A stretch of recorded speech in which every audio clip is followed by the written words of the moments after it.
And welcome as I share with you my experiences from medical school, my young days. So, we've spoken about experiences with dissecting a human body, the story about the X in the head, finger in the neck, delivering my first baby, and now the importance of wearing a seatbelt. Now, all of these I'm sharing with you because it's life lessons. When I meet patients, I always share with them some of these experience to learn lessons in life so that either we can become better human beings or we can save and protect those whom we love. And today's example is typical of that and the importance of seatbelt. And many of us, or sometimes some of us, we don't want to wear seatbelts because think we are very strong. But I'll give you a typical example of what happens when you don't wear a seatbelt. So please, as I mentioned in these programs, please share with me your knowledge, your experiences, whatever experience you've had either with seatbelts or with coming up in casualty. I'm sure you've got wonderful stories to tell me. You don't have to be a doctor or a nurse to share with me your stories, just as a basic human being. When last did you go into casualty? Maybe you had a splint in your finger, or maybe you had a spider bite, or for whatever it is, maybe you needed some stitches, or you're doing some of these TikTok challenges and you ended up in casualty. So tell me some of your experiences, what happened and how you got out of it. And some people have spent many days and sometimes many weeks in hospital, very traumatic, especially if you end up in ICU. So tell me any medical story that you know of. Please share it with me. It'll keep my mind active, and I love reading your stories. So please share with me. I may not always be able to respond to your comments, but remember, I love to read it. So remember, I'm sending you my hearts. So send me your subscribe, your likes, your comments, and your sharing. The more, I don't want 1 cent from you, but I don't want 5 cents from, but I want 5 seconds of your time. Just keep on sharing with me your stories and keep me motivated. Thank you for all your comments, the ones that are keeping me motivated to tell me to continue making these videos. So today's discussion is about seatbelt and the importance of wearing seatbelts.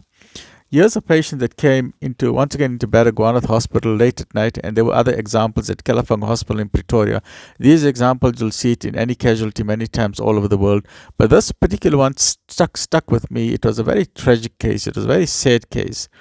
And these parents came running in with their young child, 8 or 9 years old, under 10 years old, and the child was involved. The parents were involved in a motor car accident. The father was driving, and the children were sitting at the back. Okay, or it was sitting in the mother's. I think it was sitting in the back or in the mother. I think it was sitting in the mother's lap, and there was a car accident, and a child flew through the windscreen. Very sad. Okay, the child did not die. So carrying the child into the casualty, and you're basically crying. In that case, the ambulance didn't bring it. The parents brought the child in themselves, carrying the child in, saying, "Save my child." And when you examine the child, here's the child's head. If you drop an egg, what happens to an egg? It breaks, and the yolk comes out. Take an egg, drop it in the kitchen, drop it, and the yolk is coming out. When the yolk comes out, you can't join the egg back together again. This child's brain was leaking out. The head had broken like an egg. What do you tell the parents? You have to put a brave face. Here's a child in front of you. The parents are crying, "Save my child." And the only thing that's going through my mind is, why didn't you put a seatbelt on your child? Okay, but we are not here to judge anybody. It's a life lesson. So if you have, we know already, and as doctors, we cannot predict. Allahu Alam, Allah knows the best. The Supreme Creator is in charge of life and death. We have to do what we can. But when you see a child whose head, a skull is cracked, and the brain matter is leaking out, there's already meningitis, there's already germs, and if brain matter is leaking out, the news is not good. But you have to put a brave face, and we tell the parents, okay, we will do our best. But in the back of our mind, we say, this is not looking good. But you can't tell that to the parents. That's why doctors have a very somber face, because we know there's something very serious going on.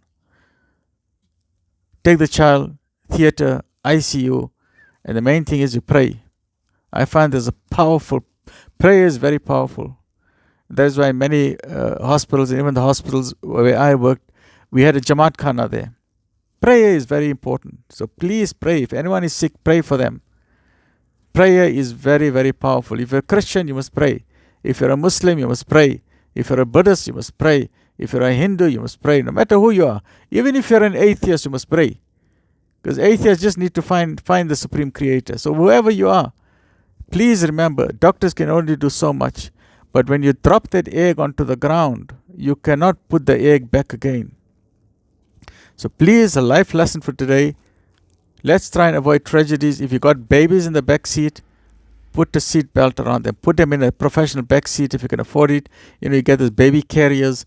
Put them with a seat belt. If you're traveling on a plane, put on your seat belt. I don't know why people just want to take the seat belt off like as if it's an irritation. It can save your life. We reading now recent about Singapore Airlines, Qatar Airlines, of all the sudden turbulence, and people are hitting the ceilings. Why? Because they're not wearing their seat belts. Turbulence can hit you at any time. But I find it very strange. I haven't been on planes for many years now, but I remember the days when I used to travel. The moment the plane, just the people take the seatbelt out like as if they got a rash or they're allergic to it. Please, it's for your own safety. What's the problem? You just put on a seatbelt, you do your reading, you watch your computer games, you sit on the plane for the 6 or 8 hours, then it's finished. But when the turbulence hits you, so many people end up in ICU. Why? Because they were not wearing the seatbelts. It's simple logic, simple common sense. You sit in your car, put in your seatbelt. Don't wait and put on a seatbelt. Say, hey, there's a corpse there. Hey, let's put on a seatbelt quickly. Please. You're not wearing the seatbelt to avoid a license. You're wearing a seatbelt so your brain doesn't break. Please. It's not only your brain. I'm not saying, that's a serious case. You can get injured on your face. Do you want a crooked nose for the rest of your life? You look like a boxer. Someone has smashed your nose. Imagine your nose. You walk around your whole life looking like this. Imagine. Or you have a blue eye, or you have a crack on your head, or you got cut on your face, you got scars for the rest of your life because the glass got into your face. And especially if you got children, it's our duty and responsibility to please. So the life lesson for today, the lesson that I've learned when those patients came running into casualty, those parents came, how do you tell the parents that, the egg is broken? So please put on your seatbelt. This is a life lesson. And anyone you love, put on the seatbelt. And if you're on the plane, please put on turbulence. With climate change, there's global warming. We're having turbulence. The planes are shaking. So don't think you're a Mr. Somebody because now you're not wearing a seatbelt. Please, you're going to end up in ICU, and who's going to suffer? I'm not going to be in pain. You're going to be in pain. When you end up in ICU, you're going to be in pain. Doctors can only do so much. The rest of the time, it's common sense. Okay. They say prevention is better than cure. Okay, stay well, look after yourself.